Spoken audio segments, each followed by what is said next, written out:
नेपालमा चाहिँ अहिले भन्दाखेरि चाहिँ सरल रूपमा भन्दाखेरि चाहिँ पैसा चाहिँ यसरी कोही पनि लिँदैन भन्छन् प्रुफ हुँदैन नि त मेन अनि क्यास भन्दा अरू लिँदैन भन्छ क्या मान्छेले डराइहाल्छ नि त होइन बुझेको मान्छे मात्र हुन्छ मलाई चाहिँ त्यो मेन पावरमा एन्ट्री हुनु दिनु क्या यसलाई चाहिँ केस दर्ता गर्नु यसलाई जान नदिनु होइन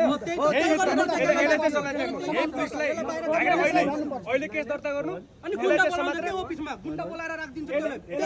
बाँधेर राख्नु नै हामी पनि छौँ बाँधेर राख्नु न हामीले गल्ती गरेको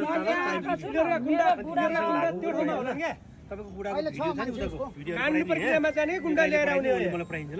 अब मेरो बुढालाई यो कुटाउनु उहाँ पठाउँछ मान्छेले तपाईँ जे हुन्छ त्यो सबै रेकर्ड राखिराख्नु प्रहरी छ प्रशासन छ कानुन छ नियम छ